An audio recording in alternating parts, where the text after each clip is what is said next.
Welcome back to Kochie's Business Builders, where we spotlight entrepreneurs changing the way we do business.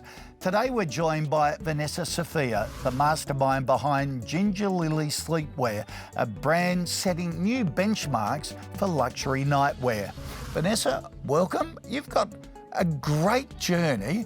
Tell us about the household you grew up in and what you learnt from mum and dad, because they're in the same business. Absolutely. I was born and bred in the rag trade, as they used to call it back then. So my parents ran a children's wear clothing company, and they did everything from, manufacturing and design right through to retail, where they had, 30-odd retail stores. So it was a end-to-end line, and I learnt so much, because that's where you learn 360 degrees about the business. From those days as a kid, what did you pick up from mum and dad that has been really important in you developing your own business? Good work ethic, obviously, loving what you do. My dad used to always say to me, love what you do and the rest will come. But not only the family business, you went and worked for Prada. I did. For 3 years. Yep. So, family business in children's clothing to high-end fashion. Yep. What was that like?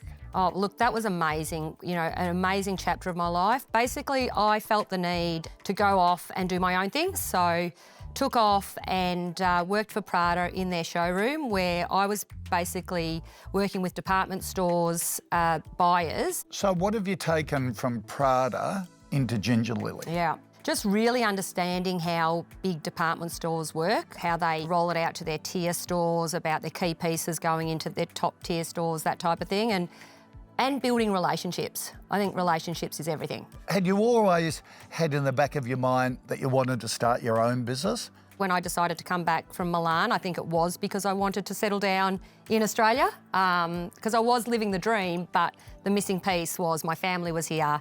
I thought, I want to go back and live back home. At the time, because it was well before, the loungewear boom, it was either puppy dogs and, big loud prints, which wasn't my thing, or sort of lingerie-looking sleepwear, which again wasn't my vibe. So I sort of thought, look, there's a real niche for sleepwear that, back at the time, my phrase used to be, you could open the door in, if, just sort of be happy to be seen in this, sophisticated sleepwear.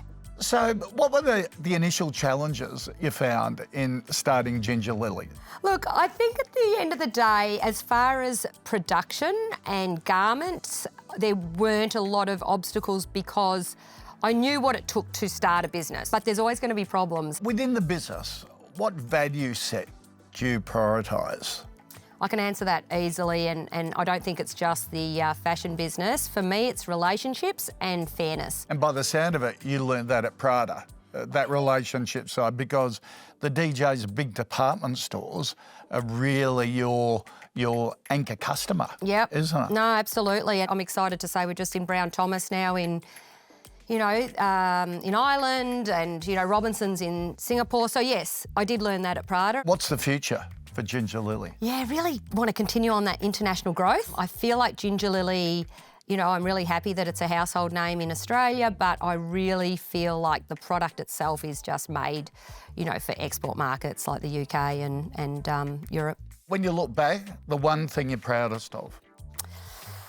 Oh, I'd have to say, without a doubt, it's the fact that I've been able to master the juggle between raising a family and having Gingerlilly. I always say she's my third child, so I think that makes me really proud. What's the one bit of advice you'd pass on to other entrepreneurs who are starting out? I think I need to pass on that same advice that I was given. Whatever you do, love the journey, because there's going to be ups, downs. Every business owner knows it's a roller coaster. It's great advice. Yeah. What a success story. So some great insights. Thanks for joining us. Really appreciate it.